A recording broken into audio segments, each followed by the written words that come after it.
시청자 여러분 안녕하십니까, 박정호입니다. 오늘 오후에 헌법재판소에서 윤석열 피청구인에 대한 탄핵 심판 변론이 재개가 됩니다. 오늘 특히 이제 홍장원 전 국정원 1차장을 비롯한 여인영, 이진우 등 증인들이 나와서 증언을 하게 될 텐데, 이 현장 오마이TV가 계속해서 주목을 하고 여러분과 함께 하도록 하겠습니다. 자, 박정호의 스팟 오늘 첫 순서, 오랜만에 모셨습니다. 광주 지역구 의원이죠, 양부남 더불어민주당 의원과 함께 해보겠습니다. 안녕하십니까, 의원님? 안녕하세요. 네, 예. 오랜만에 뵙습니다. 오랜만에 뵙습니다. 네, 예.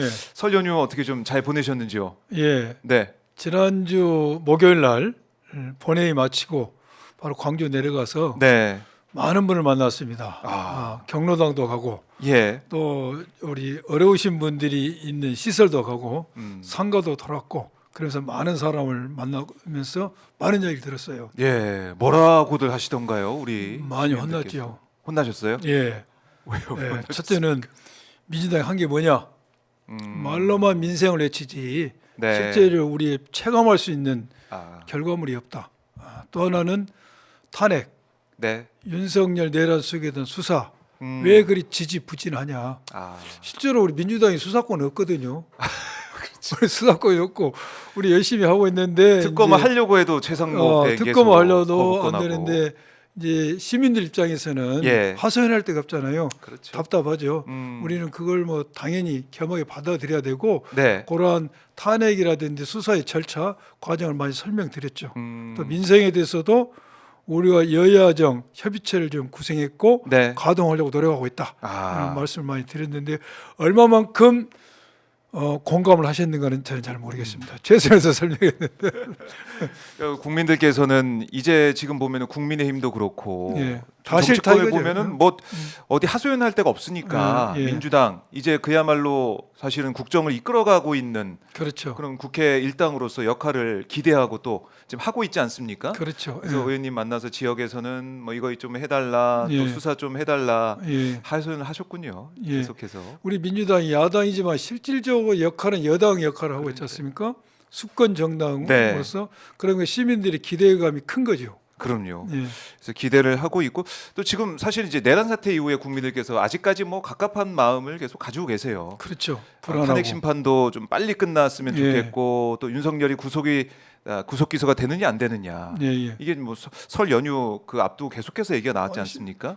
심란했죠. 일요일 날. 심란했죠. 예, 예, 예. 뭐 심우정 총장이 이제 회의까지 소집해가지고 회의에서 어떻게 꼼수를 들어보려고 풀어주려고 별 수를 다 썼는데 국민적 저항이 부딪힌 거죠. 국민적 저항으로. 예, 저항이 부딪힌 겁니다. 검찰 입장에서도 여기서 뭐 더 이상 할 게 없다.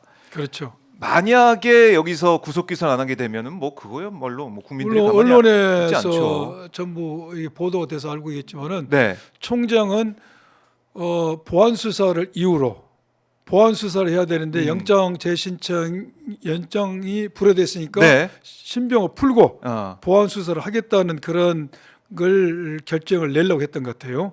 아 그래요? 예, 그런데 어. 이제 그게 참석했던 대다수의 현직 네. 고지검장들과 수사팀에서 안 된다. 이 상태에서 기소를 해야 된다. 또 이 수사의 관행이 그렇습니다. 구속 사건에서 연장이 안 되는 거 많아요. 연장이 안 되면 그 상태에서 기소합니다. 아, 그래서 엊그저께 일요일이 아니라 네, 네. 설 일요일 날 우리가 초긴장했죠. 하마터면 제가 또 비상의총 온다고 서울로 또 올라올 뻔했습니다. 그러게 말입니다. 그러니까 검찰 입장에서는 뭐 기소를 하더라도 그 입장을 낸 걸 보니까 예, 법원 탓을 많이 좀 하더라고요. 보안 수사할 수 있는 그런 뭐 기회도 안 주고 예. 이렇게 한 것에 대한 근데 비판도 그러니까 하더라고요. 그것을 기회 삼아서 예. 윤을 풀어주고 아하. 보안 수사하려는 생각을 했던 것 같아요. 그처럼 국민은 불안합니다. 당연한 것이 당연히 되는 게 불안해요. 그러니까요. 만드는 것이 힘들어요. 그러니까 이게 윤석열의 내란 사태 이후에 계속해서 탄핵이 국회에서 통과되느냐 안 되느냐, 그리고 그렇죠. 체포가 되느냐 안 되느냐, 되느냐 안 되느냐, 구속이 되느냐 안 되느냐. 기소가 되느냐, 아. 너무나 당연한 거예요. 그러니까 저희가 이제 체포만 되면은 네. 약간 뭐 진짜 내란성 질병에서 벗어날 수 있을 거라는 생각도 했는데 네. 마음을 놓을 수가 없습니다. 넣을 수가 의원님. 없습니다. 그래요. 예. 그래도 혈압 올라요, 혈압. 근데 의원님께서 오늘 아마 시청자분들 앞에 말씀하시면은 그래도 시청자분들께서 그래도 조금 마음을 좀 놓지 않을까 예. 이런 생각도 해보게 되는데 일단은 아까 이제 민주당이 이제 수권 정당으로 그야말로 사실상의 여당 역할을 하고 있다라 말씀하셨는데 예. 지금 여당이라고 자임하고 있는 주장하고 있는 국민의힘 예. 어제 보니까 이 지도부와 거의 플러스 나경원 의원까지 예, 윤석열을 만나러 갔더라고요. 예. 요즘 어떻게 보셨습니까? 개인 뭐 친구된 예, 뭐, 도리로서 갔다고 하던데. 뭐 친구로 갔든 개인으로 갔든 어떻게 동기로 갔든지 간에 예. 어떤 동기로 갔냐는 천차만별이고 어떻게든 변명을 할 수가 있어요. 그러나 그 모습이 그 모습이 그러한 권성동 의원, 권영세, 네. 나경원 같은 그 노회원 다선 의원들이 네. 또 중책을 맡고 있는 국민의힘 의원들이 음. 옥중에 내란 수계를 만나러 가는 아. 그 모습이 어떻게 비춰질 것인가? 음. 제 개인적인 느낌입니다. 네, 어떻습니까? 저는 어떤 실망감, 예. 분노를 뛰어넘어서 불안감을 느꼈어요. 불안감이요. 불안하다. 오. 이제 국힘도 어떤 민주적 공당이지 않습니까? 네. 국민의 세금을 가지고 정당 운영하는데 보조금을 받고 있는 민주적 공당이에요. 그럼요. 예. 그게 보수 정당이지 않습니까? 보수라는 게 나쁜 말이 아닙니다. 사회 변화를 전라도 말로 차근차근 점진적으로 하겠다는 거고 예. 그거는 체제를 부정하는 겁니까? 근데 근데 어제 내란 수계 윤석열을 가서 면회하는 모습을 보고 네. 아 이제는 이 국힘이 음. 공당으로서 보수 정체성을 버리고 이제는 극우로 가려고 하는 그러한 극우의 누비콩강을 건너고 있는 거 아닌가 하는 그런 저 불안감을 느꼈고 예. 제 개인이 그런 느꼈어요. 네. 그리고 이러한 모습은 중도와 무당층으로 하여금 많은 국힘으로부터 이탈, 실망을 줬을 거라 생각이 들어요. 그래요. 예. 내란 수계 혐의로 지금 재판에 넘겨진 사람을 만나러 갔다. 그것도 국민의힘 지도부가 가서 만났다. 내란 수계는 현재 체제를 부정하는 거 아닙니까? 그렇죠. 그 같다는 것은 체제를 부정하는 극으로 가는 그런 불안감을 느꼈다는 것이죠. 아. 개인 느낌입니다. 그러니까 어제 이 모습 자체가 어떻게 보면은 우리 정치사에 있어서 예. 대한민국의 여러 가지 역사적인 하나의 사건으로 기록될 수도 있다. 있다. 이 자체가 그렇군요.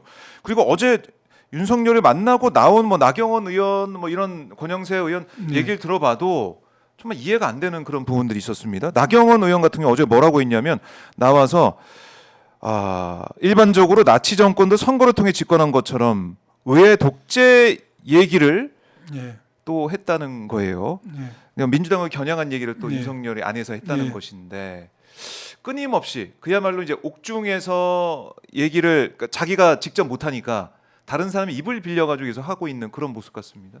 지금 옥중 정치를 하고 있는 것이죠. 네. 옥중 정치를 하고 있는데 윤석열 내란 수계는 매우 집요한 사람입니다.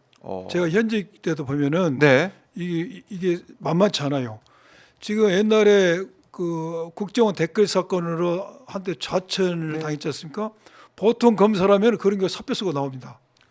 근데 그래서 권토 중례하기 위해서 기다렸던 건 보더라도 예. 이거 만만치 않습니다. 집요한 사람이에요. 어. 근데 윤석열 내란 수계는 법조인 출신이지 않습니까? 그렇죠. 자기 행위가 무슨 죄에 해당되는지 너무 잘 알아.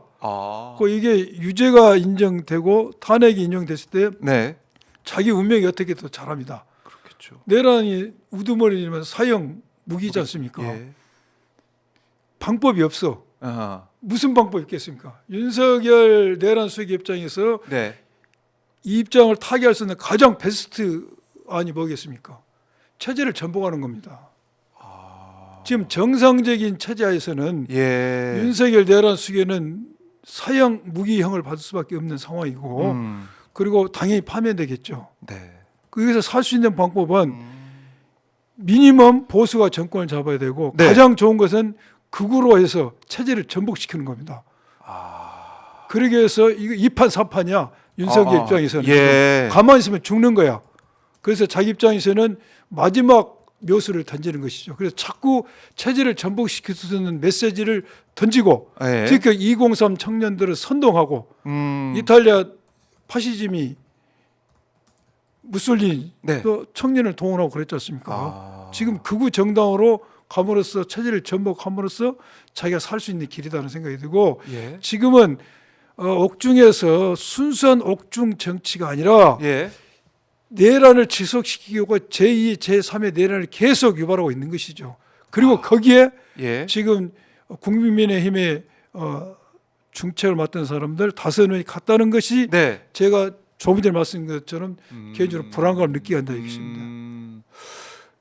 이게 말씀을 들어보니까 이게 만만치 않은 그런 상황이네요, 진짜. 저는 그렇게 봅니다. 옥중에서 제2, 제3의 내란을 획책을 하고 획책하고 계속 하고 있는 것이죠. 계속하고 있다. 그리고 극점, 치닫는 점은 극우 정치, 네. 체제를 전복시키는 것이죠. 그래야지만 살 수 있을 거 아닙니까? 지금 상황에서 어떻게 살아가겠습니까, 윤석열 씨가? 이거 진짜 이게 소름 돋는 그런 그래서 말씀인데. 제가 불안감을 느꼈다는 예.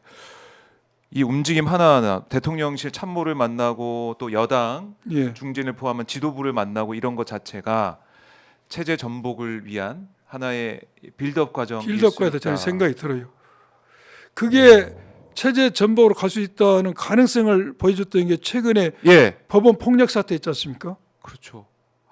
점점 빌드업이 되어 가는 것이죠. 어. 지금 헌재에서 탄핵 인용이 되면 또 헌재에서 습격을 할 가능성을 우리가 배제할 수 없는 상황이지 않습니까? 그렇죠. 지금 국힘은 예. 처음 비상계엄이 선포되고 내란이 일으킬 때는 약간 뭔가 우리가 잘못한 거 아니냐 맞아요. 그랬죠. 맨 처음에. 이런 자세를 예. 비쳤어요. 그래서 비상계엄 해제 결의할 때도 18명이 참석을 했고 네. 탄핵 때도 12명이 참석했습니다. 아하. 그런데 이상한 여론조사에서 이상한 여론 결과가 나오니까 그때부터 생각이 바뀐 겁니다. 바뀌면서 이제는 체포영장 발부도 부정하고 네. 집행할 때는 인간 데려가서 만들고 그렇죠. 공수처 수사 부정하고 그리고 구속영장 발부 부인하고 네. 또 법원 습격하는데 옹호하는 발언하고 이제 헌재를 공격하고 또 권성동 원내대표 그랬지 않습니까? 그 탄핵 인용 권한쟁의 심판 인용돼도 임명하지 말라고. 그렇죠. 그런 말도 안 되는 거잖아요. 이 모든 게 뭐죠? 예. 수사기관, 법원, 헌재를 무력화시키는 겁니다. 네. 그러면 수사기관, 법원, 헌재는 뭘 상징합니까? 체제 수호입니다. 체제 수호, 이 체제를 예. 민주적 이 체제를 마지막 지키는 보루가 세계 기관인데 이걸 공격하고 있는 겁니다. 이게 바로 뭔 의미죠? 체제 전복. 극으로 간다 이것입니다. 지금 이 상황을 그냥 이렇게 저희들 입장에서도 예. 그냥 지켜볼 수만 없는 상황이네요. 예, 저는 그렇게 생각해요. 정확히 이 지금 윤석열의 옥중 정치가 무엇을 예. 지향하고 예. 무엇을 바라면서 이렇게 나가고 있는 것인지 이걸 좀 제대로 봐야 됩니다. 이것밖에 선택이 없어요. 예. 윤석열 씨는. 이게 무죄가 나겠습니까? 탄핵이 기각되겠습니까? 마지막 이판사판. 이판사판에 윤석열 내란 수계가 예. 평소 성향이 좋게 보면 배심이 있고 예. 뚝심이 있다고 하면 나쁘게 보면 무모하거든. 무모하고 무대뽀라고. 예. 그리고 자기의 이익을 위해서 예. 일단 자기가 살아남기 위해서 국가와 국민을 생각하지 않고 2030 청년을 동원해서 네. 지금 극으로 가려고 하는 빌드업을 하고 있는 것이죠. 그러니까 이게 사실은 내란 사태를 일으킨 것 자체도 예. 지금 이제 국회 다수를 점하고 있는 야당을 못 견뎌서 그렇죠. 한 번에 뒤집어 보겠다, 한 방에 날려버리겠다 이런 무모한 생각을 것이죠. 거잖아요. 예. 시대착오적 인식. 그걸 내란 사태를 우리가 목격을 했는데 이제 구속돼서 끝나는 것 같이 느껴졌지만은 아직도 끝난 게 아니고 그렇죠. 계속 그래서 긴장을 지켜봐야 된다. 제가 볼 때는 단순한 법원의 네. 지난번에 서부지법 폭동 사건이 사법부를 무시하는 수준이 아니라 이것이죠. 수사기관, 법원, 헌재는 이 사회의 마지막 체제를 보려는 기관들이 이 기관을 무력화시켜야 네. 체제를 전복하려는 것이죠.